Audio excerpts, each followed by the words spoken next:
Olá pessoal, sejam bem-vindos a esse aulão, esse vídeo sobre indicadores de RH.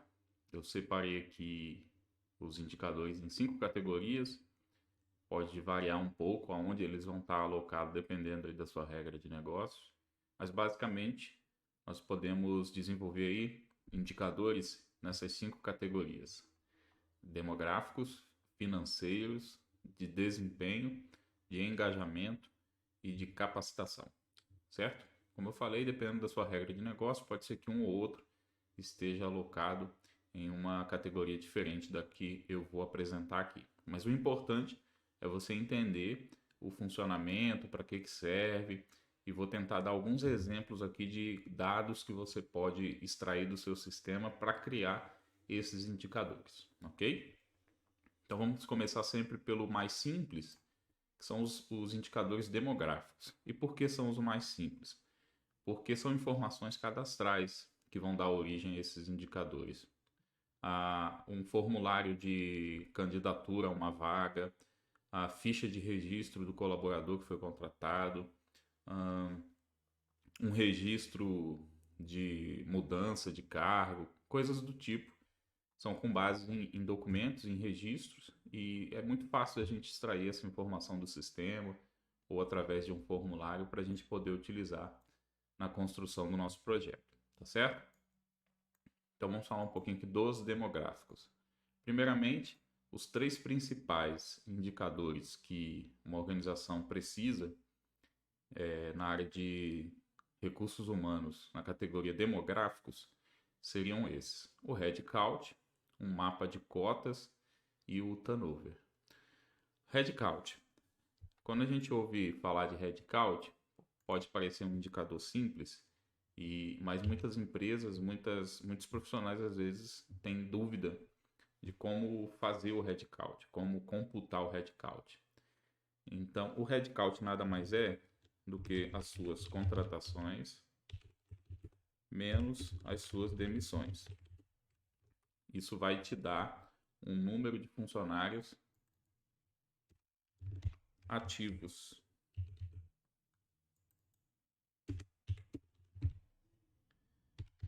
Ativos. Isso que é o seu headcount. E às vezes qual é a confusão que muitas vezes ocorre?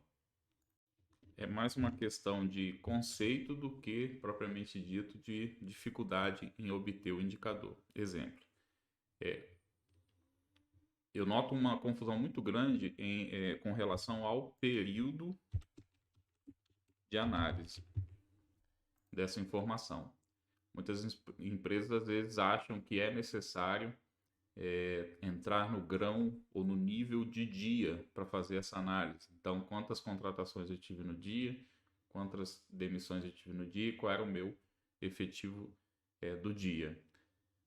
Se você tiver condições de fazer essa análise nesse nível, perfeito, muito bom, show de bola. Mas é difícil, porque muitas vezes a situação do colaborador vai estar lá no sistema como aviso prévio trabalhado, ou um auxílio-doença, ele entrou de auxílio-doença.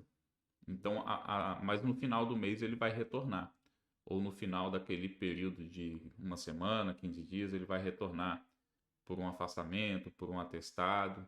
Então, o que você vai levar em consideração para definir o seu headcount? Essa é uma pergunta importante a ser respondida antes de criar o seu projeto. Então, normalmente, o período de análise que eu considero é competência, é mês, porque aí dá tempo de, vamos dizer assim, executar todo o ciclo do colaborador dentro da organização dos parâmetros legais. Por exemplo, se ele se afastou, provavelmente vai dar tempo dele retornar ou não. Se ele foi demitido, deu tempo dele cumprir o aviso e fazer todos os trâmites legais, né? Então vai depender muito da sua regra de negócio, a forma como você vai efetuar esse cálculo. Se você conseguir fazer por dia, lá no Power BI é simples de fazer isso. Quando a gente pega a nossa tabela de calendário, ela já tem o grão de dia. Então a gente vai ligar a nossa tabela de contratações e a nossa tabela de demissões com a de calendário e vai conseguir extrair essa informação diária. Mas é toda empresa que precisa ter essa informação diária? Não.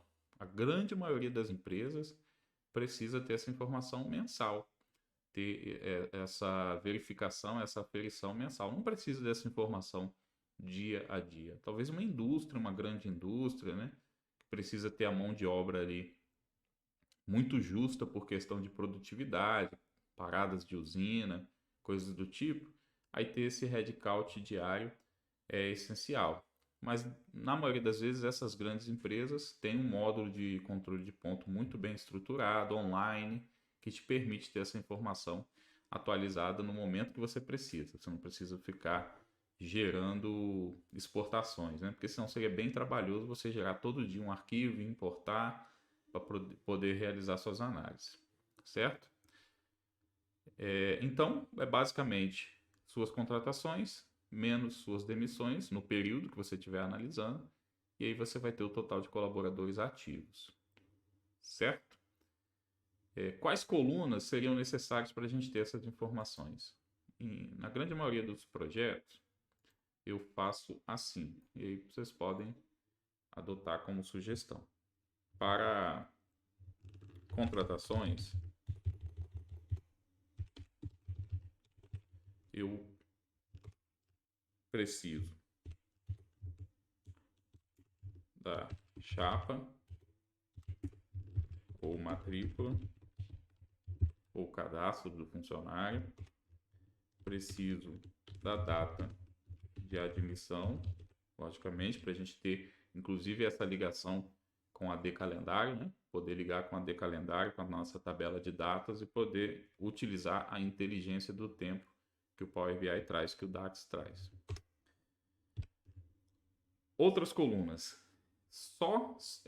Você só vai trazer as colunas ou as informações pelas quais você quer analisar a contratação ou esse fato. Vocês vão ver na aula Mão na Massa essa questão de modelagem para BI, modelagem de dado para BI, o conceito que existe de tabela fato e tabela dimensão. Então, por exemplo, se eu quiser analisar esse headcount por centro de custo, logicamente, eu vou precisar da coluna centro de custo. Mas aí eu não preciso trazer essa coluna aqui nas informações de contratação.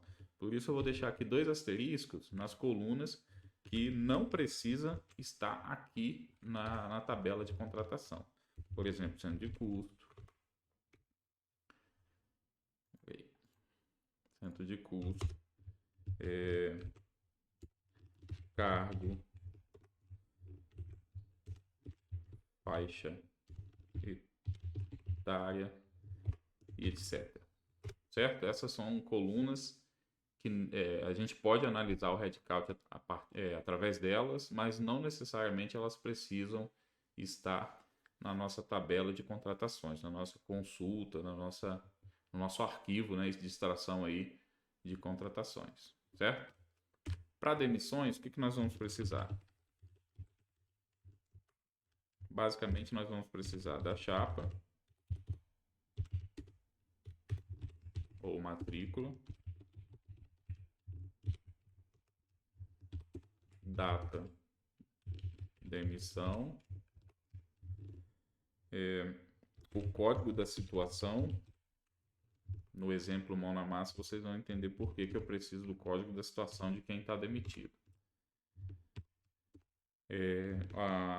O código da causa de afastamento, e aí a descrição dessa causa de afastamento você pode trazer numa outra tabela também, se você preferir. E por que a gente precisa desse código da causa de afastamento? Para a gente identificar os tipos de turnover. Lá na frente, quando a gente for criar o painel de turnover, a gente vai precisar dessa informação. Então, a gente não vai ficar gerando tabelas para cada indicador. A gente vai reaproveitar essas consultas, essas tabelas, para alimentar o maior número possível de indicadores. Então, as mesmas informações que eu vou ter aqui para aferir o meu headcount, no caso da demissão, eu vou utilizar aqui quando a gente for criar o nosso painel de turnover, tá? Então, por isso que eu já vou trazer aqui essa informação do código da causa de afastamento. E é ela que vai me permitir diferenciar se o turnover vai ser ativo, passivo ou espontâneo. Aqui, no primeiro momento, no headcount, a gente não vai utilizar ela para nada, mas a gente vai usar a mesma base para os 2 indicadores, então é necessário já deixar pronto para não ter retrabalho depois, ok? Bom, com essas informações, o que nós vamos fazer? Depois que a gente tiver essas duas consultas de contratações e demissões, nós vamos fazer uma contagem de registros. Então, eu vou contar lá na tabela quantos registros eu tenho, e aí nós vamos usar aqui a coluna de matrícula ou chapa. Por quê? A matrícula ela não se repete, é uma chave única. O funcionário ele às vezes entra na empresa, passa um tempo, é demitido e depois de um tempo ele volta para a empresa e ele recebe um novo número de matrícula. Ele nunca recebe o mesmo número de matrícula. Isso para não atrapalhar o histórico do sistema. Então é um campo que a gente pode contar com a certeza de que ele não vai se repetir. A única maneira de uma matrícula se repetir é quando a gente tem mais de uma empresa. Então, por exemplo, eu posso ter aqui a empresa 01, a empresa 02 e a empresa 03. Inclusive no case lá da mão na massa a gente vai ver isso na prática. E aí a empresa 1, eu posso ter um funcionário que tem a matrícula 1604. Na empresa 2 eu também posso ter um funcionário que tem a matrícula 1604. E na empresa 3 eu também posso ter um funcionário que tem a matrícula 1604. E se eu fizer uma contagem lá da nossa tabela, contar as linhas da tabela, eu vou ter aqui 3 matrículas. E é isso mesmo, tem que ser 3 matrículas, são 3 funcionários diferentes. Se a gente tiver ali o arquivo com todos os dados de todas as empresas juntos, nós vamos ter esse tipo de ocorrência. Só que na hora de eu gerar o relacionamento, por exemplo, dessa minha tabela de contratações com as tabelas de cadastro, as tabelas de dimensão, eu vou ter problema, porque esse índice aqui ele está se repetindo. Embora sejam empresas diferentes, ela vai ser uma coluna que nós vamos usar para relacionar com as outras tabelas. É como se fosse fazer um PROC-V. Imagine que você tem uma planilha de Excel e precisa procurar numa outra tabela onde tem as informações cadastrais dos funcionários, a chapa 1604.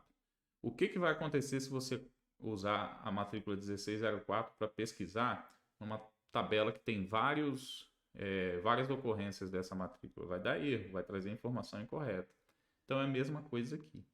Então, quando isso ocorrer, e a gente precisa utilizar a matrícula como uma chave de relacionamento, se você tiver mais de uma empresa no seu cenário, eu recomendo que você faça o seguinte: você crie um índice ou uma ID do funcionário, que aí ele vai ser único. Como que você pode criar essa ID? Você pode pegar, por exemplo, o código da empresa mais a chapa ou matrícula do funcionário. Então, no nosso exemplo ali, no caso da empresa 1, a matrícula 1604 ficaria assim: empresa 1, código 1, traço 1604. Essa é uma forma que eu faço, tá? Vocês podem, de repente, fazer de outra maneira. Empresa 02, a ID do funcionário ficaria 21604. E a empresa 3 ficaria 31604. E aí agora nós temos um índice que não se repete. E aí seria o ideal para a gente poder fazer o relacionamento com a nossa outra tabela que vão ter as informações cadastrais. Na hora que a gente for fazer o mão na massa, isso vai ficar um pouco mais palpável, mais claro para vocês, tá? Mas só para entender por que é importante a gente conhecer os dados que nós vamos trazer, porque se vai ter mais de uma empresa, esse é um cuidado que a gente precisa ter, ok? Bom, esses são as colunas, né, para contratações.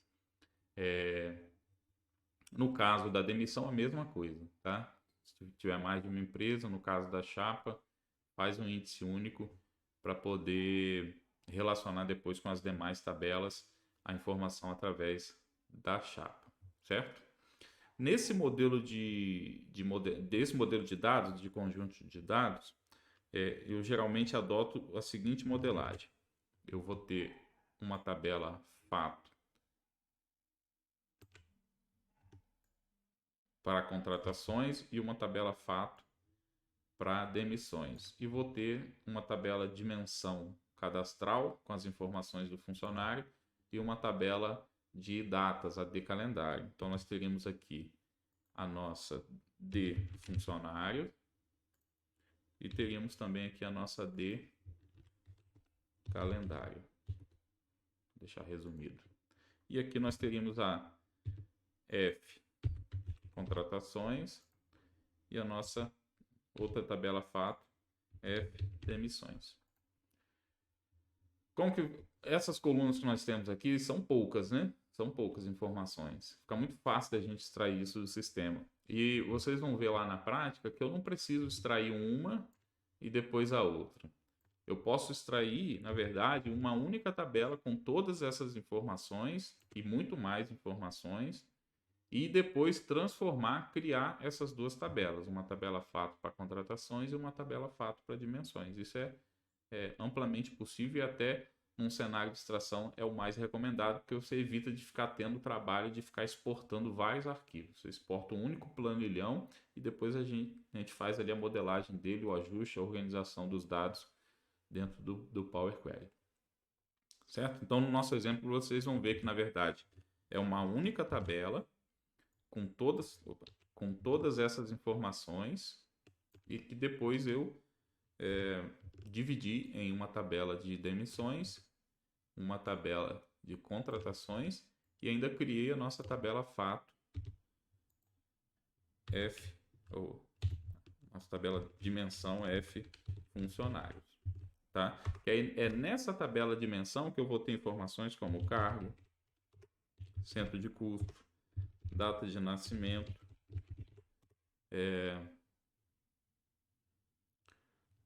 sexo, mais o que? Escolaridade. Certo? É nessa tabela que eu vou ter. E aí, quando eu precisar, por exemplo, saber o número de contratações do cargo pedreiro, eu gero uma consulta que ele vai vir aqui pela matrícula do funcionário, checar o cargo dele. Se for pedreiro, ele retorna para o meu cálculo, né, para a minha medida. Quando eu quiser saber uma demissão que ocorreu por escolaridade, ele vai vir aqui, vai fazer uma consulta nessa tabela pela chapa, pela matrícula do funcionário e vai me trazer as respostas no grau de escolaridade, certo? É basicamente isso que vai acontecer. Beleza? Então essas são as colunas que você vai precisar aí para implementar o seu projeto de headcount. Uma planilha que traga essas informações minimamente e uma de demissões que traga essas informações minimamente.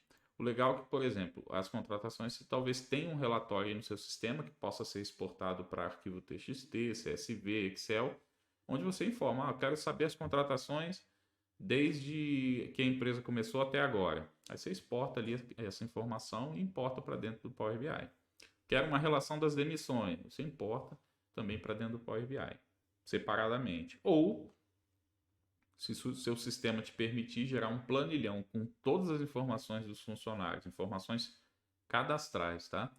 É possível, você exporta esse planilhão e faz essa divisão lá dentro do Power BI. Eu sei que o Senior permite fazer isso, o RM Labore TOTS permite fazer isso, o Domínio permite fazer isso, Alterdata, a maioria dos grandes sistemas aí permite fazer isso e facilita muito o nosso trabalho, tá certo?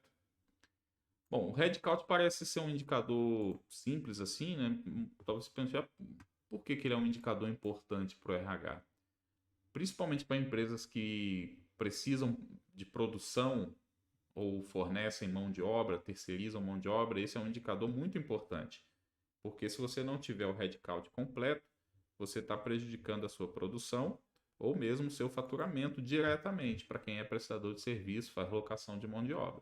Se eu tenho previsto lá no meu contrato A ter 10 pedreiros e eu tenho só 8, eu vou deixar de faturar para o meu cliente 2 pedreiros. Então é um prejuízo diretamente no faturamento, é uma perda diretamente no faturamento da organização. E se você, mesmo que você não tenha, né, não faça a prestação de serviço locando mão de obra, você produz algo com o seu colaborador. Então, quando você não tem o efetivo completo, provavelmente você vai ter que sobrecarregar os demais colaboradores pagar horas extras, diminuir o intervalo de descanso, isso vai ter outros reflexos na organização, tá certo? Muito bom. E aí, o headcount ele é a base para outros dois indicadores demográficos muito importantes: o mapa de cotas e o turnover, tá? O que é essa mapa de cotas? O mapa de cotas, pouquíssimas empresas praticam isso. Eu lembro que quando eu fiz meu primeiro painel com essas informações e divulguei na internet, eu recebi várias perguntas, vários pedidos, vendi alguns projetos, porque as empresas até controlam isso, mas fica lá meio que a esmo, né? Quando precisa, quando é autuado, às vezes faz essa verificação. E faz tirando um relatório, conferindo. Então, eu montei um painel onde eu tenho, com base no meu headcount, a cota de aprendizes, se eu estou atendendo ou não essa cota, e o valor de multa, né, caso eu não esteja atendendo essa cota.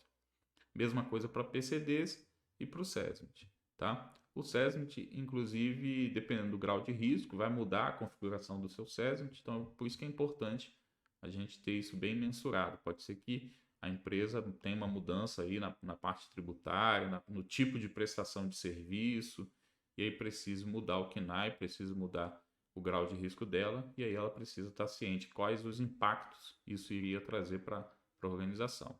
Então é muito importante ter esses indicadores, tá? Aprendizes. Você tem que contratar aprendizes, dependendo do número de funcionários que você tem, e vai de 5 a 15% a contratação desses aprendizes, mas a maioria das empresas contrata 5%. Eu confesso que até hoje, nesses 20 anos de RH, eu não conheci uma empresa que contrata 15%. Só o percentual mínimo mesmo, porque não tem nenhum incentivo do governo ou contrapartida para esse tipo de contratação.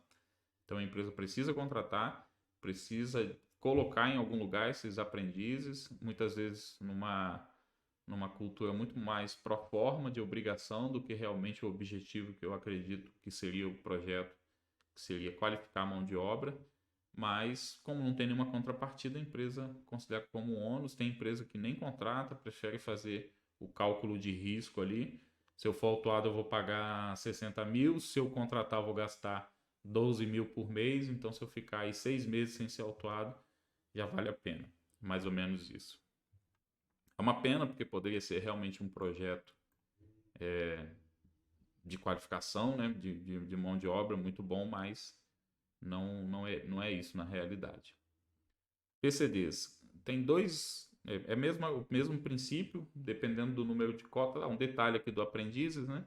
É que alguns cargos são excluídos da base. Então, cargos de gerência, de liderança que exijam formação técnica superior podem ser deduzidos da base. Tem algumas empresas que conseguiram eliminar na justiça, inclusive deduzindo cargos, né? Que demandem uma formação como motorista, operador, ou que ganha insalubridade, já vi casos assim, mas depois acabou caindo a liminar. Mas durante muitos anos, alguns sindicatos, inclusive, sindicatos patronais, né, conseguiram limitar essa base para a cota do aprendiz. No caso do PCD, a partir de um determinado número de funcionários, você também precisa contratar esses funcionários e classificá-los como PCDs. A diferença é que não tem cargo que deduza da base, e aí você contrata ali de 2 a 5%, se eu não me engano, de 2 a 5% de funcionários enquadrados como PCDs. Esse enquadramento ele tem que ser via INSS ou médico do trabalho. O funcionário ele consegue um laudo, um atestado que enquadre ele como PCD. Quais são os desafios para a contratação de PCD que a gente observa no mercado? Muitos PCDs têm aposentadoria no INSS. E aí eles não vão abrir mão dessa aposentadoria sem ter que fazer nada, né? Assim, digamos assim, você tem que trabalhar para ir trabalhar, por exemplo, numa força braçal. Então, para público operacional, é muito difícil você conseguir contratar um PCD, tá? A não ser que se for um pai de família, que o salário mínimo não dê para cobrir as despesas, aí ele vai buscar uma remuneração um pouco melhor, né? E os benefícios, tá? Porque a aposentadoria normalmente é seca, né? É o salário mínimo ali a dedução do INSS ainda.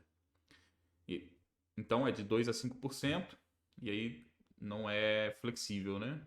Depende do número de funcionários. Se você tem até de 100 a 200 funcionários, é 2%, de 201 até 500, 3%, de 501 a 1.000, 4%, e de 1.001 em diante, 5%, tá? No nosso treinamento completo lá, de People Analytics com Power BI, a gente apresenta todos esses indicadores, tá? Como calcular, como calcular a multa, inclusive, de não atender, montar um painel bem legal para ter essas informações sempre online. O SESMIT também a mesma coisa, vai depender do seu grau de risco, da quantidade de funcionários que você tem para contratar, para definir quanto que você precisa contratar de técnico de segurança, a princípio. Mas dependendo do número de funcionários que você tiver, do headcount que você tiver e do grau de risco que a sua empresa pertence, o KNAI que ela tem, você vai precisar contratar mais técnicos de segurança, talvez até um auxiliar de enfermagem de segurança, um enfermeiro, um médico, um engenheiro do trabalho para poder compor o seu SESMIT, certo? Então, esses aqui são indicadores que se derivam do headcount. A partir do momento que você tem o seu headcount calculado, você consegue aferir a sua cota de aprendizes, a sua cota de PCDs e a sua cota do SESMIT, certo? Então, aprendizes. Vou começar aqui pelo PCDs. PCDs de 2 a 5% a partir de 100 funcionários. Vou botar aqui o headcount, certo? Já o aprendiz de 5% a 15% do seu headcount, deduzindo funções de gestão e diretoria e cargos que demandem formação superior. E aí tem alguns questionamentos, mas basicamente é isso, certo? E o SESMIT aí é uma matriz bem completa. Você vai ter que olhar o seu efetivo e também o seu grau de risco, mas basicamente você precisa contratar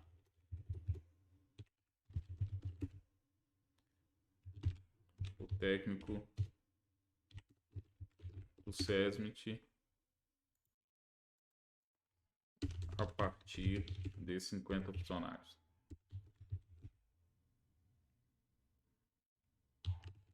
Basicamente é isso, né? A partir de 50 funcionários, dependendo do grau de risco, por exemplo, no grau de risco 4, a partir dessa faixa, você já precisaria contratar um técnico. Então, vamos dizer assim, é o pior dos cenários, né? Se for grau de risco 1, se eu não me engano, parte de 500 funcionários. O grau de risco 1 e 2, aí você tem que contratar a partir de 500 funcionários. Salvo engano, é isso mesmo, tá? Também se derivam do nosso headcount, né? Com base no headcount que nós vamos fazer esse cálculo aqui e vamos precisar complementar com o grau de risco, certo? Bom, próximo indicador, mais, digamos assim, queridinho do mercado, para mim um dos mais estratégicos, um dos mais importantes para uma organização ter bem controlado, que é o turnover. Turnover ou rotatividade da empresa, ele basicamente mede o nível, o índice, né, entre as entradas e saídas da sua organização. Durante muitos anos, as empresas sempre fizeram, né, ou mensuraram o turnover da maneira clássica, que seria essa fórmula aqui. Ó. Vou tentar dar um zoom, não deu. Mas seria o quê? Eu pegar as minhas contratações mais as minhas demissões, dividir por 2 e depois dividir essa informação pelo meu efetivo. Aí, o que entra a questão, né? A dificuldade em definir essa regrinha. Muitas empresas acabam adotando estilos diferentes na hora de fazer esse indicador. Por exemplo, algumas empresas pegam as contratações e as demissões do período anterior. Então, por exemplo, se eu estiver aqui mensurando o meu turnover de fevereiro de 2022, algumas empresas fazem esse cálculo assim: quantas contratações eu tive em janeiro, mais as demissões em janeiro. Aí dividem por 2. E depois dividem pelo efetivo médio de janeiro. Certo? Já vi empresas que fazem o seguinte: aqui eles colocam. Opa.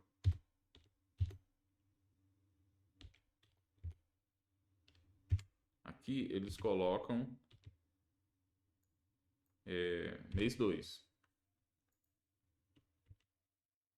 Consideram o mês 2, o que está sendo analisado. Mas o efetivo médio continua sendo considerado janeiro de 2022. Até faz sentido, por exemplo, se você estiver fazendo a análise no dia 1º de fevereiro. Porque aí o seu efetivo, né, um dia só, você ainda não teve entradas e saídas. Mas a partir do dia 2 de fevereiro, você já começa a ter um histórico desse mês. Nem que seja no grão, no nível de dia. Então, conforme o mês for avançando, você precisa mudar, senão você vai estar, na verdade, comparando períodos distintos. Comparando aí períodos distintos, não é o ideal. Então, eu sempre, na verdade, pratiquei o turnover direto, que é um pouco diferente o cálculo. A gente afere o número de demitidos versus o efetivo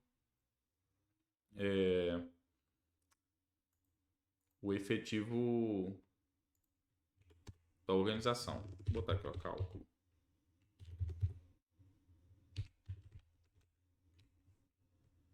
O cálculo seria os meus demitidos dividido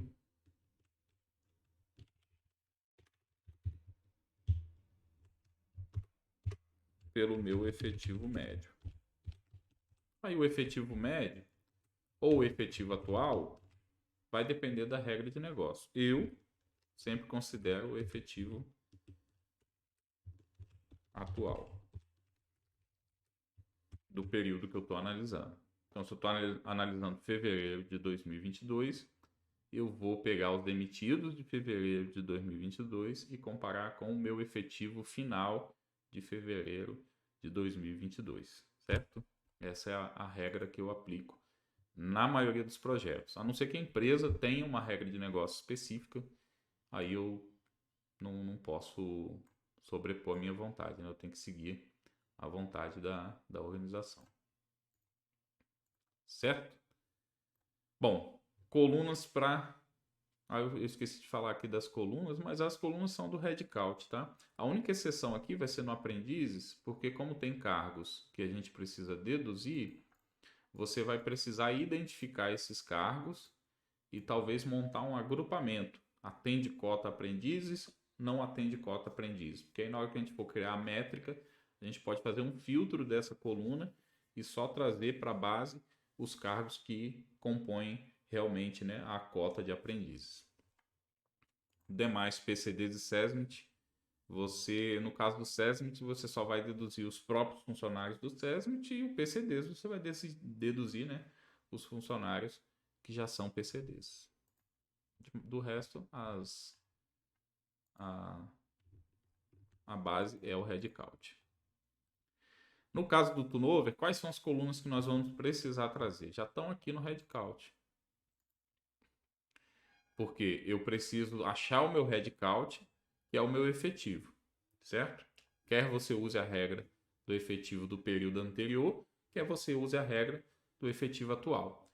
Quer você some contratações e demissões, quer não, você faça turnover direto. Todas as informações que você precisa estão aqui. Então nós vamos aferir as contratações, depois as demissões, achar o nosso headcount. Depois que achar o nosso headcount, aí eu comparo as demissões com o meu headcount, eu vou ter o meu índice de turnover, certo? Se eu for fazer o convencional, eu já tenho o número de contratações, já tenho o número de demissões, eu vou dividir esse número por 2 e depois comparar com o meu efetivo atual. E também vou ter o meu índice de turnover. A diferença aqui entre passivo, ativo e espontâneo é que, deixa eu diminuir essa exibição aqui.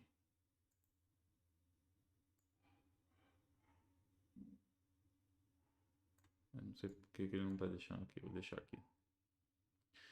A diferença é que no ativo eu vou filtrar, na hora de criar lá, né, a medida, o cálculo, eu vou filtrar pela coluna motivo do desligamento ou causa da demissão. Vai variar um pouco a nomenclatura dependendo do sistema que você utiliza.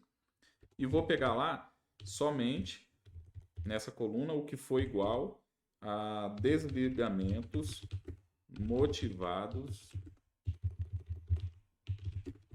pelo colaborador. Já no passivo, eu vou fazer a mesma coisa.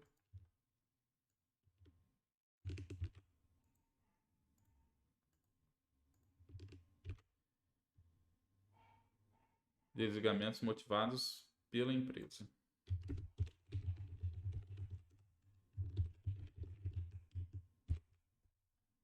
E no espontâneo, eu vou enquadrar, eu vou filtrar pela coluna motivo do desligamento. Vai ser diferente, não vai ser nem pelo colaborador, nem pela empresa. E aí, tudo que não for nem pelo colaborador, nem pela empresa, a gente vai considerar no espontâneo. Exemplos: aposentadoria, falecimento, transferência entre empresas do mesmo grupo econômico, tudo isso configura um afastamento espontâneo, certo? Ah, Alexandre, mas eu sei que o funcionário vai se aposentar daqui a 1 ano, 2 anos.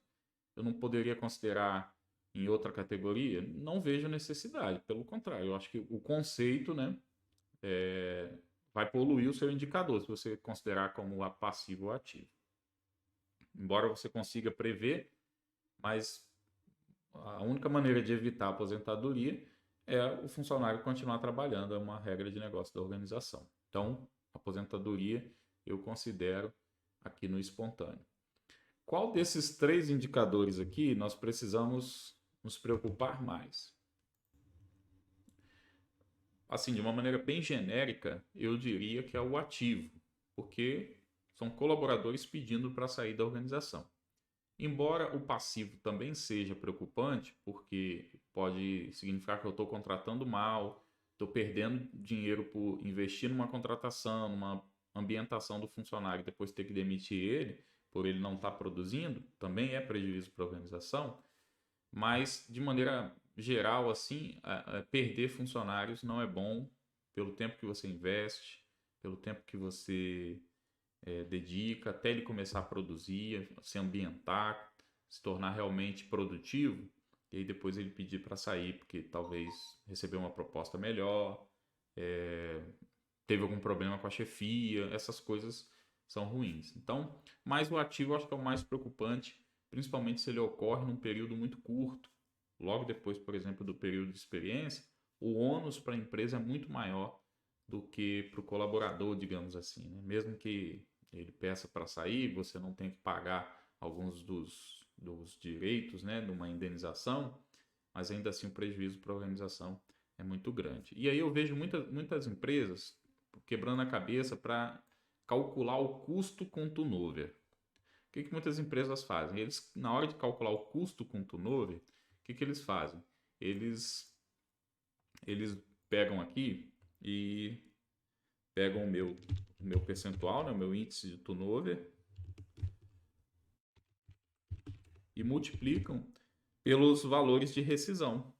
Então lá eu tenho TRCT, o valor da TRCT, aí eles calculam lá o custo com turnover. Não é, para mim, na minha visão, não é o custo com turnover. O custo com turnover, o que, que é?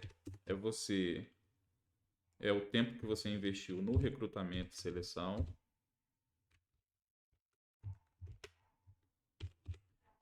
é o valor que você investiu no recrutamento e seleção, no onboard ou na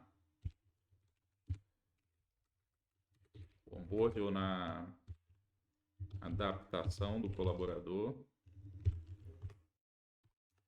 é o EPI, é o EPC, são as horas de treinamento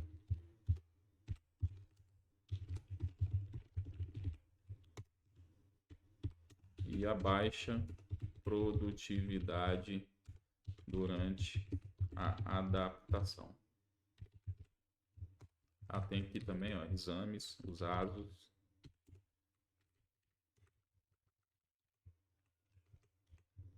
Tudo isso para mim é o custo do turnover. Então, cada vez que eu tenho que contratar um novo funcionário, eu tenho todos esses custos aqui agregados. Então, se o meu funcionário contratado ele não passa o tempo suficiente na organização para recuperar esse investimento para a empresa, esse custo ele é do turnover, é da rotatividade, certo? E aí vai depender muito da regra de negócio da empresa. Você aferir o custo de um novo funcionário, dependendo do cargo, né? Nos projetos eu faço isso por cargo, que é mais fácil você estabelecer um valor médio. Então eu vou lá, quanto que custa o exame do pedreiro? Quanto que custa o kit de EPI inicial dele, de EPCs? Quantas horas de treinamento ele tem que receber? Quem está dando esse treinamento? O técnico de segurança. Quanto é a hora do técnico de segurança? É o pessoal do SGI, da qualidade. Quanto que custa a hora desse profissional? Quanto tempo, em média, um pedreiro precisa para se adaptar à cultura da empresa, à rotina da empresa, começar a produzir efetivamente dentro de um índice de produtividade que a sua empresa tem? Isso é o custo do turnover para mim. Mas a grande maioria das empresas faz isso aqui. Eles pegam lá o percentual de turnover, quantidade de demissões, vezes o valor da rescisão, eu tenho lá o custo do turnover. Eu recomendo que você faça esse dever de casa aqui. Você vai fazer os olhos da sua diretoria, da sua gerência aí brilhar em ver o nível de critério, de criticidade, de assertividade que você está desenvolvendo.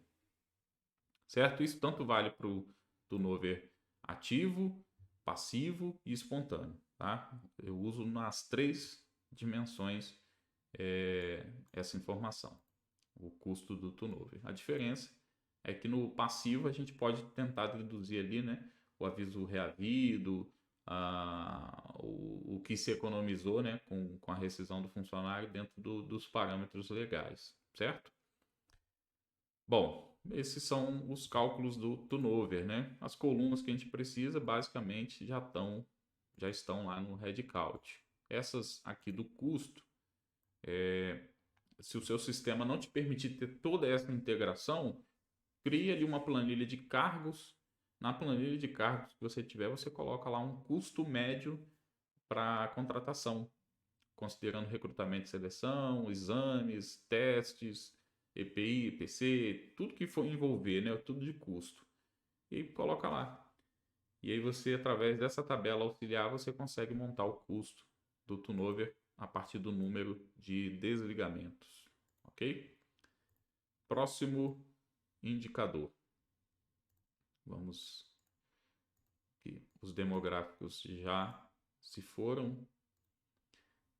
E é justamente esses demográficos que nós vamos ver aqui nessa RH Week, que é o headcount e o turnover, né? O cotas a gente não vai entrar, mas nós vamos ver esses 2 indicadores aqui, headcount e turnover. Então, já deu aí para dar um overview para vocês do que é que nós vamos ver lá na aula Mão na Massa. E de imediato eu já peço a vocês que se programem, se preparem, porque vai ser uma aula um pouco extensa, porque a gente vai pegar desde a importação da planilha, entender o conceito, ajustar ali as informações, trazer para dentro do Power BI, fazer os cálculos, montar o dashboard, publicar, ver como é que é mais ou menos o ambiente online.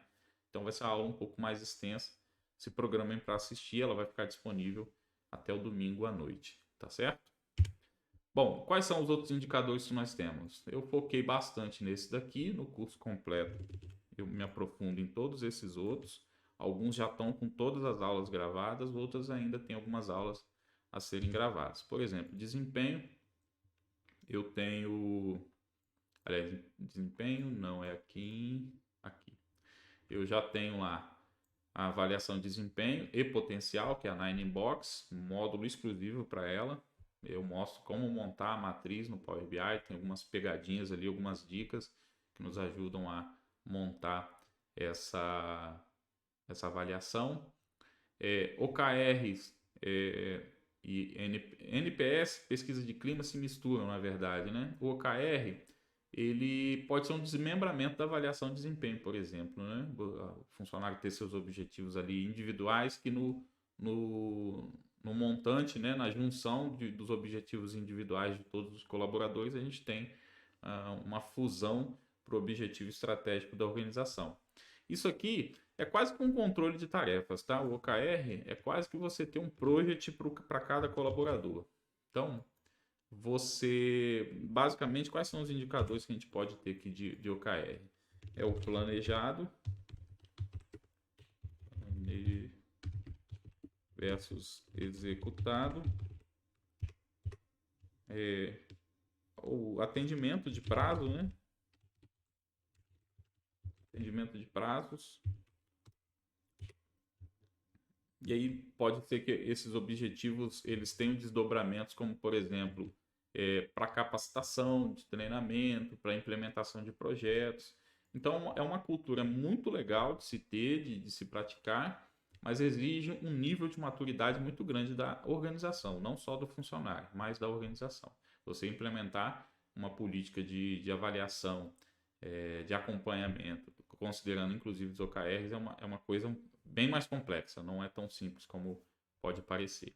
A avaliação de desempenho já é mais tranquila, avaliação de desempenho e potencial também, utilizando a matriz Nine Box.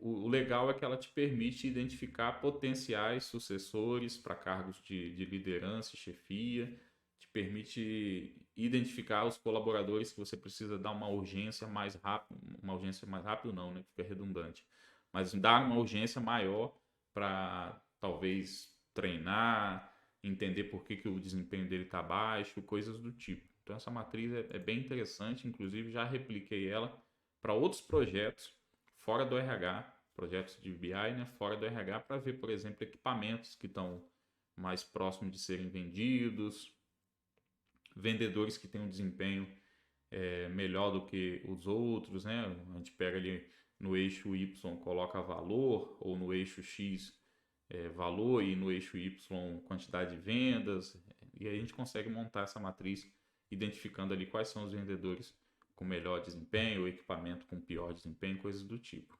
certo?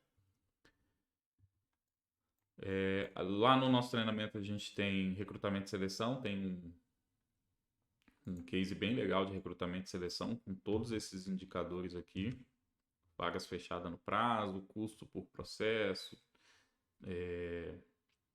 a gente tem todos esses indicadores lá no nosso exemplo. Aí voltando aqui nos indicadores de desempenho, retenção de talento. A gente tem aqui a avaliação de desempenho, como que você pode mensurar, né? Um exemplo. Qual que é o objetivo desse indicador? Basicamente, é a gente entender como que os colaboradores da organização estão se comportando no quesito desempenho. E aí, isso é muito peculiar, não tem uma receita de bolo no sentido de formulários, de questionário, de pergunta.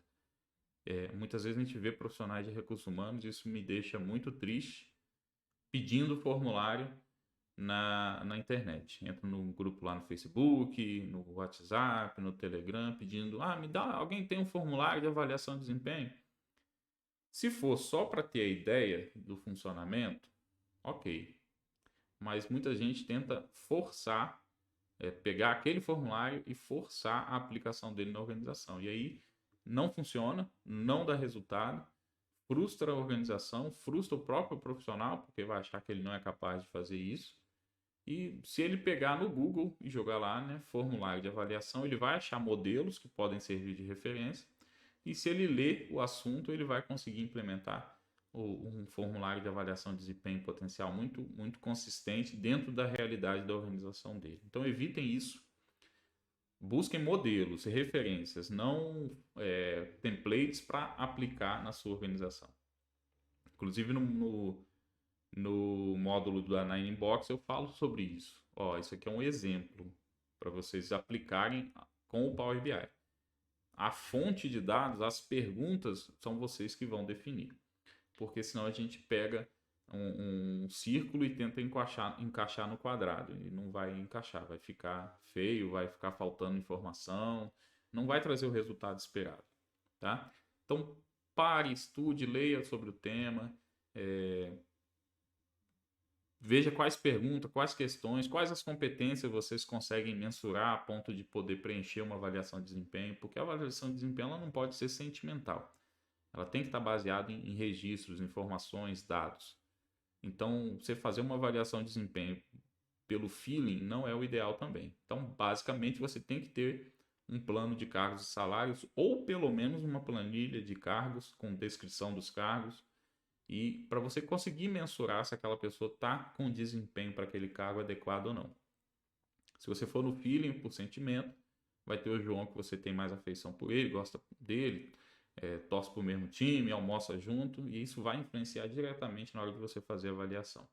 Ou do profissional que for fazer a avaliação, realizar a avaliação. Então, estude sobre o assunto, verifique quais perguntas, quais competências, quais questões se aplicam aí à sua organização, à realidade da sua organização.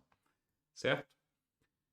Como mensurar? É formulário. Você vai ter ali um formulário, é um texto bem extenso aqui, mas basicamente você vai ter um formulário e nesse formulário você vai ter perguntas e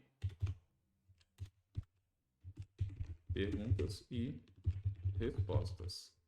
Exemplo. Se eu quero medir o desempenho do colaborador com relação à capacitação, à busca por conhecimento, talvez você tenha uma pergunta.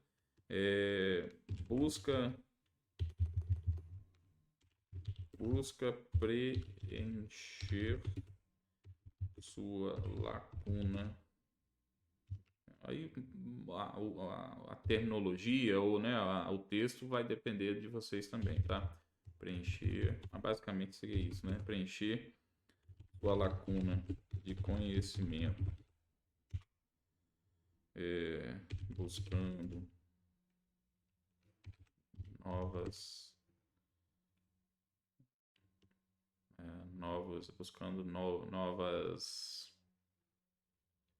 Na verdade, aqui eu busco preencher sua lacuna técnica, vamos dizer, né, que ele esteja buscando conhecimento técnico. Sua lacuna técnica, buscando novas capacitações. Exemplo, né?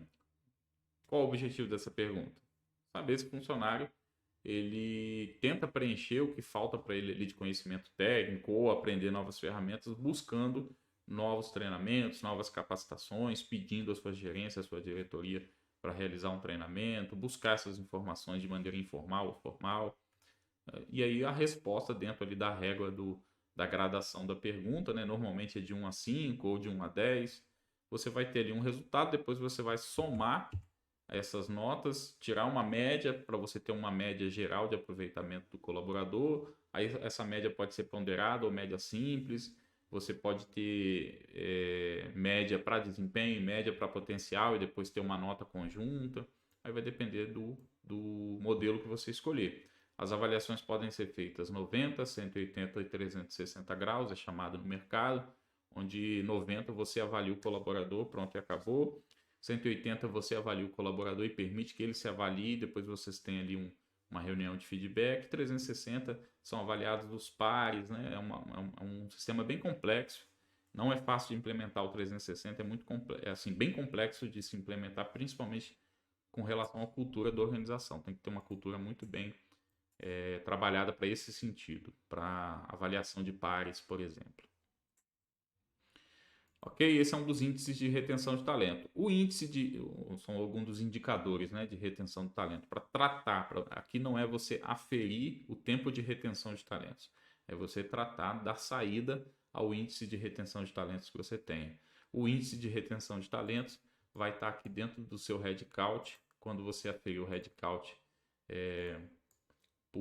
não, aqui eu não coloquei. Mas quando você aferir o seu headcount, por exemplo, e destrinchar ele, né, estratificar ele pela dimensão tempo de retenção, você vai ter ali funcionários até 6 meses, de 6 meses a 1 ano, de 1 ano a 2 anos, acima de 3 anos, coisa do tipo, tá?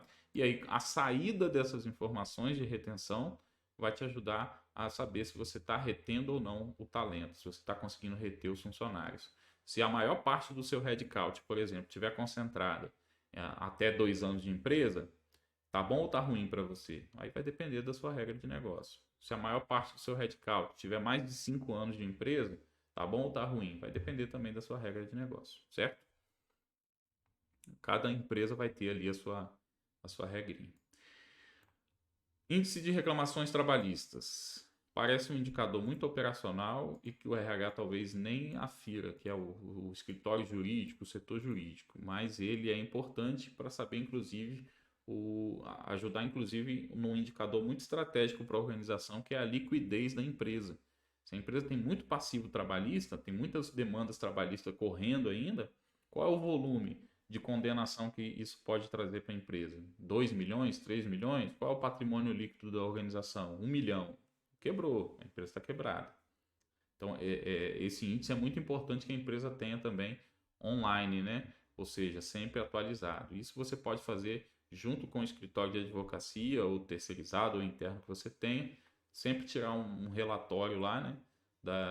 Das demandas trabalhistas que a empresa possui, e fazer esse cálculo, certo? O índice vai depender da regra de negócio, o índice custo, né? Mas uma regra de mercado que o pessoal costuma dizer é a seguinte, ó, o número de reclamações trabalhistas dividido pelo número de profissionais desligados. Então, lá em cima a gente já tem o número de demissões, então eu vou pegar no primeiro trimestre. Eu não acho que faça sentido você analisar esse indicador todo mês. Eu acho que tem que ser no mínimo trimestral, semestral ou anual. No mínimo trimestral. Então, primeiro trimestre do ano, eu tive 90 demissões, demiti 90 funcionários e tive 9 reclamações trabalhistas, eu vou ter um índice de 10%. Aí você vai estabelecer sua regra de negócio, qual que é o percentual que você quer praticar na sua empresa. Eu dei um exemplo aqui, ó, 150 desligamentos, 3 reclamações trabalhistas, você tem aí um percentual de 2%, certo? Beleza. Reclamações trabalhistas. Crescimento profissional. Esse crescimento profissional vai depender muito do seu sistema, do seu sistema de gestão de pessoas aí, como você controla o histórico de promoção. Mas basicamente você vai aferir aí, vai estabelecer um programa de crescimento, um plano de cargos e salários, de carreira dentro da organização, e vai mensurar quantas promoções você teve para aquele cargo, por exemplo.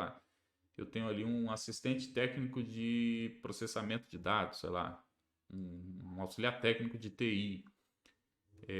Nos últimos 5 anos, esse cargo, as pessoas que ocupavam esse cargo sempre receberam promoção depois de 2 anos. Então, você tem ali uma taxa de promoção dentro do intervalo de 2 anos de funcionários promovidos. Você pode analisar por cargo, pode analisar por colaborador, por centro de custo. Isso vai pegar o histórico de cargo do funcionário, basicamente, e de salário. Alguns sistemas eles já armazenam o histórico de cargo junto com o histórico de salário. Outros não. Outros armazenam um histórico para cargo, outro histórico para salário. Por quê? Concorda que você pode ter um aumento de salário e não ter a mudança de cargo? Todo ano, pelo dissídio, certo? E pode ocorrer também que você tenha uma mudança de salário e não tenha uma mudança, ou, aliás, perdão, você tem uma mudança de cargo e não tem uma mudança de salário. Talvez você muda verticalmente, aliás, horizontalmente, perdão, e não precise ter um reenquadramento salarial. Exemplo, se você é um assistente administrativo financeiro e aí fez um curso de RH, aprendeu a trabalhar com um dos subsistemas do RH, né, a parte do DP, de folha, contratação, demissão, o recrutamento e seleção, e foi transferido. Mas o nível salarial é o mesmo, então não há necessidade de mudar o salário, só vai mudar o cargo. Mas pode ser encarado como uma promoção, uma movimentação, né? Vai depender aí da sua empresa, como vocês veem essa questão, certo? Foi promovido, você vai ter uma tabela lá de histórico, pega essa tabela, toda a tabela de histórico de promoção, ela vai ter lá a chapa de quem foi promovido. E aí você vai conseguir relacionar com a chapa lá da nossa de funcionários, certo? E aí você vai ter ali como explorar essas promoções por cargo, centro de custo, empresa, faixa etária, escolaridade, enfim, todas as informações demográficas do colaborador, ok? E aí você pode também ter um índice de promoções internas ou externas. O que seria isso? Isso mais em cenários assim de empresas que têm essa realidade de um plano de sucessão, por exemplo. Que aí eu quero entender assim, as funções de liderança, de chefia, de gestão da minha empresa são preenchidas internamente ou eu tenho que buscar o mercado para poder preencher essas vagas? Aí você vai aferir ali, por exemplo, dos cargos de chefia, quanto que foram promovidos internamente ou quantos que eu tive que contratar para essa função por não ter ninguém pronto, ninguém preparado dentro da organização. Seria mais ou menos um exemplo prático, o time de futebol, né? Às vezes o time de futebol, o time principal dele vem da base, das categorias de base. Enquanto que algumas posições ali, talvez eles tenham que recorrer ao mercado. É basicamente isso. Você está tendo que ir no mercado contratar ou você está conseguindo formar mão de obra aí nas categorias de base, vamos por assim dizer. Certo? Recrutamento e seleção, a gente tem lá um case bem completo sobre isso, com controle das etapas, inclusive, de recrutamento e seleção, isso no curso completo, né? Lá a gente estratifica ali por recrutador, por etapas do processo de recrutamento e seleção.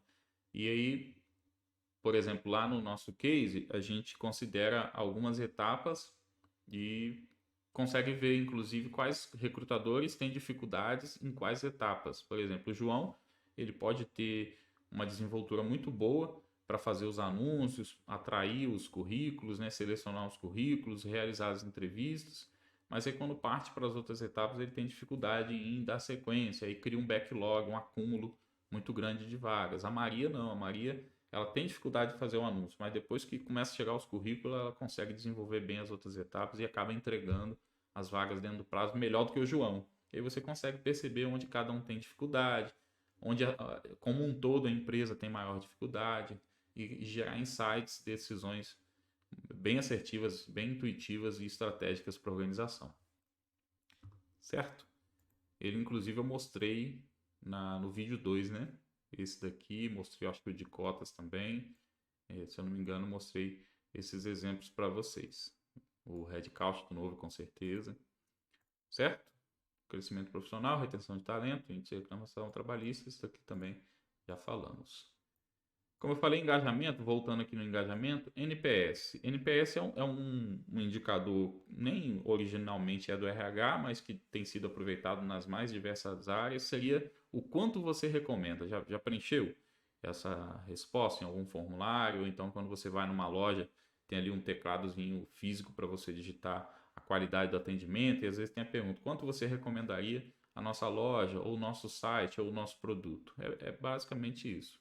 E aí você, depois de computar esses registros, você tem uma régua ali e dependendo de onde tiver o número, né? Por exemplo, de 1 até 7 são pessoas que, aliás, de 1 a 4, vamos botar, são pessoas que não recomendam seu produto 5 a 6 são neutros, de 7 a 8 são pessoas que, de 7 a 10 são pessoas que recomendam o seu produto. Aí você tem ali uma regrinha para poder seguir e definir o seu nível de NPS, né? Ou promotores da sua marca, por assim dizer, certo? É muito simples de fazer, eu até fiquei de usar ele numa RH Week, mas é pouco conteúdo. Eu vou fazer um vídeo dele que aí fica mais curto, é mais fácil de preparar, não toma todo um evento, tá? Senão ficaria só enchendo linguiça, enrolando vocês, e não é o objetivo. Pesquisa de clima.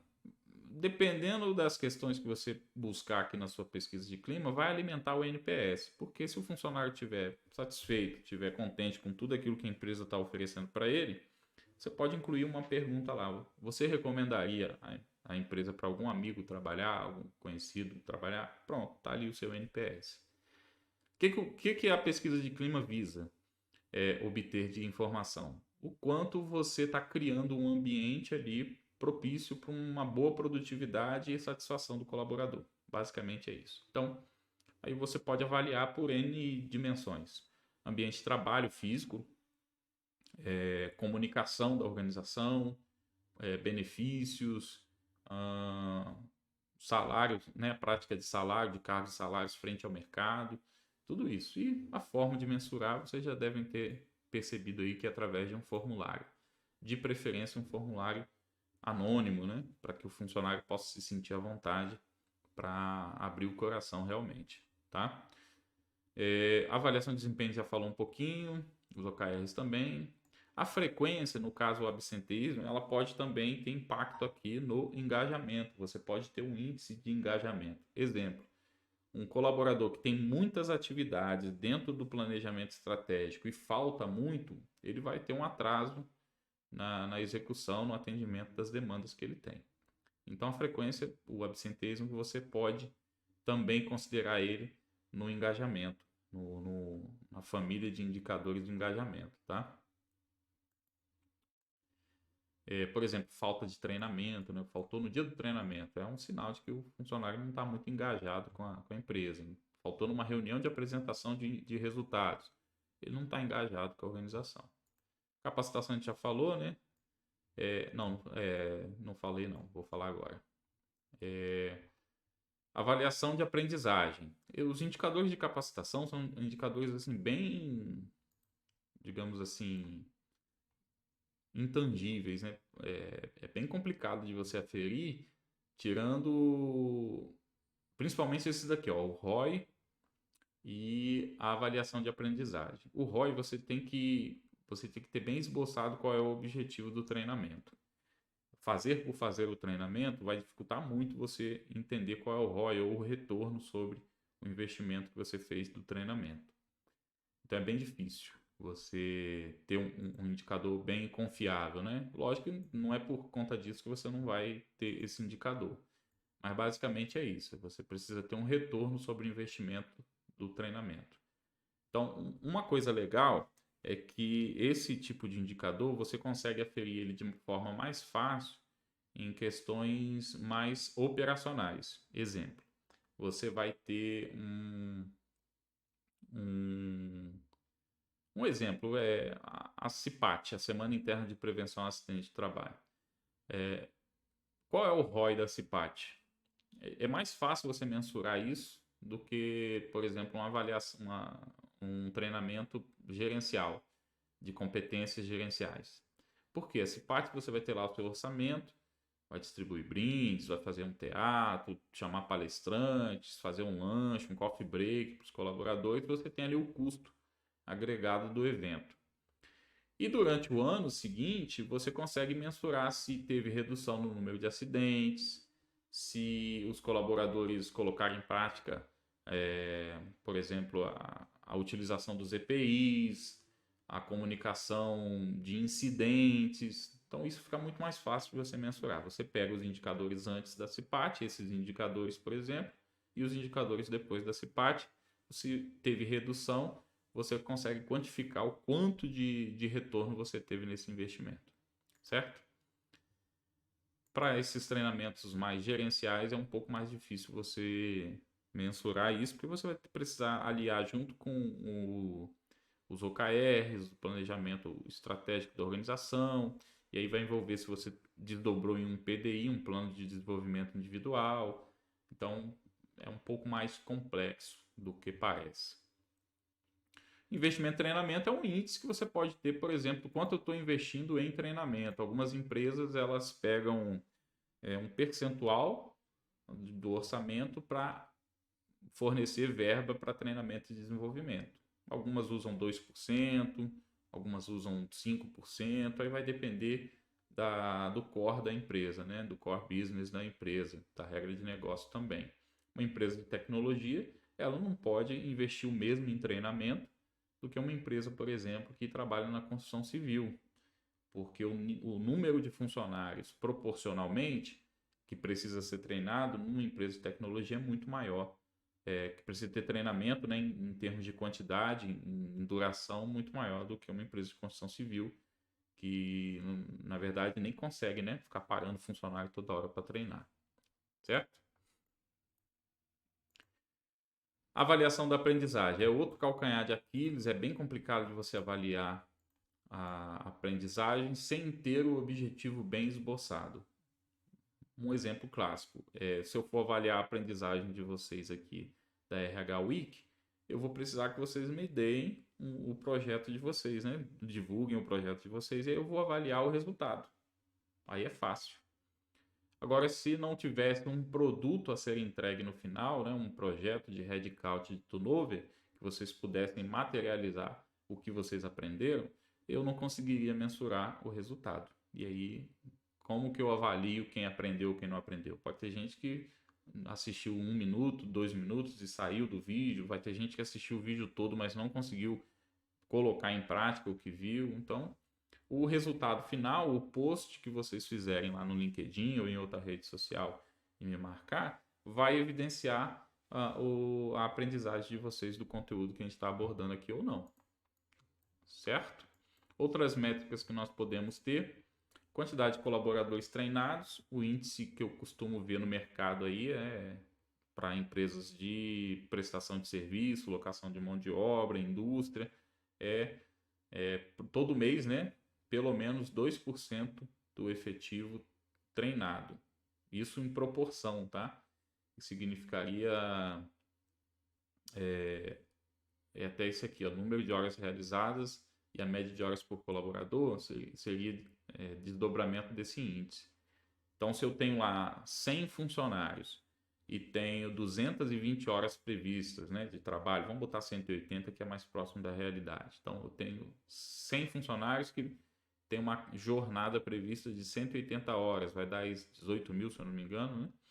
18 mil horas. Então, 2% dessas 18 mil horas eu tenho que dedicar a treinamento e desenvolvimento dos meus colaboradores. Esse seria um índice. E aí você vai avaliar, de acordo com a quantidade de colaboradores treinados e o número de horas treinadas, se esse índice foi atendido ou não, certo? Tanto por quantidade quanto por número de horas realizadas. E aí você também vai ter a média de horas realizadas por colaborador e o percentual de atendimento à meta das horas per capita de treinamento. A gente tem lá também um case de treinamento e desenvolvimento onde a gente considera isso, certo? Esses são os indicadores de capacitação. Faltou os indicadores financeiros, e aí entra massa salarial. Ele é demográfico, mas pode ser salarial também, principalmente se você tiver um módulo ou tiver a prática de orçamentação. Eu tenho lá um quadro de funcionários, então eu tenho 10 pedreiros, o salário do pedreiro é R$ 1.000, eu sei que eu tenho lá R$ 10.000 de salários a pagar todo mês, e aí vão entrar os encargos, impostos, tudo isso, os custos agregados, né, a composição analítica do cargo, do colaborador, mas digamos, né, eu tenho lá 10 mil. No final do mês, quanto que eu realizei? Aí você vai fazer o confronto dessas informações. A massa salarial também serve para você verificar a competitividade salarial da sua empresa. Você vai fazer um benchmarking com o mercado, aí você pode pegar talvez uma pesquisa salarial, o banco de empregos, fazer um web scrap na internet aí para pegar salários daquele cargo através de anúncios e fazer essa comparação. Eu tenho aqui o pedreiro, pago para ele R$ 1.200, o mercado tem pago em média dentro da nossa área de atuação, dentro da nossa região de atuação, 1.250. O que eu faço? aumento 50 para os meus pedreiros, mantenho o meu salário e dou a diferença em benefício, crio um programa para manter esse colaborador na minha empresa, que atrai a ele, talvez um benefício para ele, para os dependentes, aí vai te dar informações e base para você criar políticas de RH para segurar, né, para reter esse profissional, esse talento. E um indicador de custo de pessoal, quanto que você gasta com o pessoal. E aí você pode desdobrar esse custo com o pessoal, por exemplo, o custo do RH na organização. Você pode comparar o custo do setor de RH com esse custo de pessoal e ter ali o seu índice de... me fugiu o termo, eu já vi alguns profissionais usando para comparar o RH com o efetivo total da empresa. Tem um termo que se usa o índice, mas basicamente meu RH custa 20 mil reais, minha folha total custa 100, então meu RH me custa 20% do meu efetivo total. É o que eu reservei, o que eu esperava, o que eu quero ter de custo de RH? Não, não é. Então eu vou abrir mão de algumas políticas, de alguns programas para poder gastar menos com o meu RH. É basicamente isso. O custo com turnover, né, que nós falamos lá em cima. Se eu não me engano aqui a definição de mercado é até... Não, isso aqui foi eu que coloquei, eu não peguei no mercado não. Já é o custo realmente com a reposição. Absenteísmo, acredito que a grande maioria de vocês sabe o que é, mas é o total de horas perdidas no período analisado. Então, eu vou pegar a jornada prevista, depois vou pegar as faltas, atestados. Algumas empresas consideram férias, consideram horas de treinamento para compor o índice do absenteísmo, principalmente empresas que vendem o serviço, que locam mão de obra. Ela tem lá um funcionário com a jornada prevista de 180, mas ele parou para treinar 18 horas. Essas 18 horas, contratualmente, já está previsto lá com o cliente que eu vou deduzir da minha medição, do meu faturamento? Não, vai depender da regra de negócio. Então, tem empresas que consideram absenteísmo essas horas também. É mais fácil você considerar falta, atestado e atraso, porque mesmo que você não tenha um módulo de controle do ponto, você vai pegar do contra-cheque do funcionário os eventos de atrasos, faltas e atestados e poder comparar com as horas normais previstas dele, vai ter seu índice de absenteísmo. Esses outros que eu falei, férias também dá para fazer pela folha de pagamento. E aí as férias você vai sempre aferir esse índice de absenteísmo considerando as férias no montante, nunca individual. Então, o absenteísmo você consegue chegar no colaborador, sem considerar férias, treinamento. O treinamento pode ir no nível de colaborador também, faz sentido. Agora, férias não faz sentido, porque se o funcionário ficou de férias os 30 dias, ele vai ter 100% de absenteísmo, vai estragar o seu indicador, tá certo? Então, aí melhor você aferir, talvez por setor, por centro de custo, por empresa, quando você considerar as férias. E só se você for uma empresa de locação de mão de obra, de prestação de serviço, que eu acho que faz sentido, né? Fora isso, inclusive essas empresas já está previsto lá, né? Mas elas precisam ter uma ideia do quanto vão deixar de faturar mês a mês. O ROI sobre treinamento ele também entra na parte financeira, porque você está economizando ou tendo retorno sobre o investimento, então acaba entrando na parte financeira também. E o programa de programas e benefícios. Isso aqui também vamos dizer assim, um suprassumo, mas seria você ter ali um programa talvez de retenção, onde você oferece ali o Gympass, por exemplo, para os seus colaboradores. Eles usam? Está tendo algum retorno na produtividade deles? Você ter isso bem mensurado, quanto custa esse projeto e os possíveis retornos que ele vem trazendo, é essencial para você manter o projeto ou não, né? A gente tem que também perceber que às vezes um projeto não dá certo, deu lá na Coca-Cola, deu no Google, mas aqui não deu, e ter reconhecer, né? Ter a humildade de reconhecer e abrir mão do programa para não prejudicar a empresa, né? E os próprios colaboradores, porque se eu estou gastando num programa desse, não funciona, eu poderia estar gastando, talvez, aumentando o valor de participação da empresa no plano de saúde do colaborador. Seria muito mais útil. Você também tem ali um indicador de per capita dos benefícios. Quanto, em média, a empresa fornece em um pacote de benefícios para cada colaborador. Se juntar ali o plano de saúde, o auxílio alimentação, o auxílio refeição, o auxílio farmácia, o auxílio creche, no final das contas a empresa oferece aí R$ 800 de benefício para um pedreiro, por exemplo, e ele ganha R$ 1.200. Faz uma diferença enorme. Então, o funcionário, antes de pedir para sair da empresa, né, ele vai pensar duas vezes, né? Uma premissa que eu sempre tive nas empresas que eu trabalhei é tentar atingir beneficamente a família do funcionário, a esposa, os filhos, com benefícios para eles. Por quê?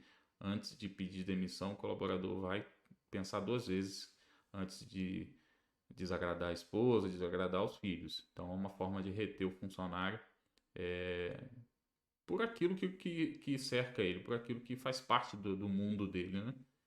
Benefícios para os dependentes. Então, se você está pensando em implementar um benefício, anota aí essa ideia, quais benefícios você conseguiria ter para os dependentes, que com certeza aumenta em muito a taxa de retenção dos seus colaboradores, tá? Se a esposa gosta do plano de saúde, é bem completo, na hora de sair da empresa, ele vai pensar duas vezes antes de falar com a mulher que ele vai ter que cancelar o plano de saúde, ela não vai poder mais fazer as consultas, fazer talvez a fisioterapia que ela fazia, coisa do tipo, tá certo? Um auxílio creche, talvez é a forma de ter a criança numa escola um pouco melhor, e se ele pedir demissão, ele vai ter que abrir mão desse benefício, como é que vai fazer? Então, tudo isso contribui para a gente ter uma retenção maior do funcionário. Certo? Muito bem, passamos aí por alguns dos indicadores de RH. Eu peguei aqui indicadores que eu mais vejo sendo aplicados realmente no mercado. Poderia ter falado de N outros indicadores aqui, mas aí seria uma coisa que eu não gosto, que eu combato, que é vender ilusão, vender mundo de fantasia. E isso tem acontecido muito também com People Analytics. Você ouve muito profissionais aí da área de RH que estão ingressando nesse mundo de análise de dados ou profissionais de análise de dados querendo vender o sonho de que qualquer empresa vai implementar um People Analytics, vai gerar um resultado fenomenal. Sim, vai mesmo, isso é verdade. Mas não é aquelas análises preditivas, prescritivas. Aquilo ali envolve muito investimento, muito amadurecimento da organização, dos profissionais que estão no projeto. Então, demora muito mais para ser implantado. Então, o retorno, a percepção de valor desse projeto, ele está muito distante. É uma janela muito grande. É um caminho muito longo a ser percorrido. Mas existem esses indicadores aqui, boa parte deles, dos que nós vimos agora, são indicadores de fácil implementação, que você vai, se você fizer só a parte demográfica aqui e apresentar na sua próxima reunião, por exemplo, tirando o cotas ali da parte demográfica, headcount turnover, a gente vai fazer na aula mão na massa. Então, se você pegar esse projeto, colocar com os dados da sua empresa, apresentar para o seu gestor, para a sua diretoria, eu tenho certeza que vai gerar um boom aí para você. Eles vão ter outra percepção do teu trabalho, vão querer que você faça outras coisas e você consegue captar investimento para poder implementar outros projetos. Agora, se de cara você chega para o seu diretor e fala, olha, eu vou gastar aqui X reais para implementar esses indicadores. Muitos deles são muito difíceis de perceber valor. Você vai ter o índice, mas não vai conseguir fazer com que o seu diretor, a sua gerência, você mesmo perceba o quanto de dinheiro, o quanto de tempo isso economizou. Então, é muito mais difícil você viabilizar um projeto dessa maneira. O que eu recomendo sempre é comece pelo básico e vá evoluindo. A partir desses daqui, ó. Eu botei nessa sequência, não foi à toa. Dentro da minha vivência, da minha experiência, eu tenho percebido que é muito mais fácil você implementar um projeto com os demográficos, depois com a parte financeira, e aí você parte para desempenho, engajamento e capacitação. Esses dois aqui, então, é bem difícil de implementar, principalmente por causa da percepção de valor da organização. Então, não deixa isso impedir você de implementar o projeto. Faz primeiro o demográfico, aí a diretoria gostou, a gerência gostou, porque de repente também você vai apresentar e não vão dar a bola. E aí você sabe que talvez você precise, né, começar a pensar em novos áreas se você realmente quiser ser valorizado, uma percepção de valor maior do seu trabalho, um reconhecimento, aí talvez você vai ter que buscar uma nova colocação. Mas na maioria das vezes, quase 100% dos casos, a diretoria e a gerência fica impressionada e vai querer que você faça outras coisas, certo? Então comece pelo básico, arroz com feijão. Fez o arroz com feijão, tá bom, tá bem temperado, aí faz a carne, aí aprendeu a fazer a carne, faz uma batata frita, uma salada, depois se quiser fazer um filé mignon, um medalhão, aí você vai se aprimorando. Se você já tentar sair correndo, você vai cair. Então engatinha, caminha, depois você anda normalmente, depois você começa a acelerar o passo. Não caia nessa armadilha do mercado de já querer fazer uma análise do perfil ideal de contratação para vaga X com base num formulário ou numa avaliação onde você escolhe lá uma série de palavras e você vai ter o resultado. Isso assim é muito mais demagogia do que prática, tá? Existem empresas que já conseguem praticar análises preditivas, prescritivas com relação a perfil, a engajamento, a capacitação? Sim, existem, mas são empresas que investiram muito dinheiro para isso. Tem uma equipe específica de People Analytics, muitas vezes composta por engenheiros, cientistas, analistas de dados e também profissionais de People Analytics, tá? E até essas empresas, vez por outra, eu recebo contato de empresas me pedindo consultoria para poder esclarecer alguns assuntos, algumas métricas que eles têm dificuldade em aferir porque não entende do processo, não entende como funciona. Então, muito cuidado com essa armadilha do mercado. Comece pelo básico e depois você vai evoluindo conforme você for se especializando nessa ou em outra ferramenta, você vai tendo a base suficiente para poder realmente fazer o seu projeto de People Analytics caminhar para uma análise preditiva, prescritiva. Tá certo? Muito obrigado por ter assistido esse vídeo. Se você ainda não está inscrito no canal, se inscreva. Eu vou lançar uma série de vídeos chamada Drill Down, onde eu vou entrar em cada um desses indicadores lá no Power BI e vou mostrar como fazer o cálculo, estratificando assim em pormenores como fazer o cálculo de cada um desses indicadores no Power BI. Então, para ficar ligado no lançamento dessa série e ter acesso a ela, se inscreva no canal, ative a notificação que dentro em breve ela vai ser lançada. Mais uma vez, obrigado, um abraço e vejo vocês na aula mão na massa, hein? Se prepara, separa aí uma garrafa de café, uma água, um biscoito, que vai ser uma aula um pouco mais longa do que essas.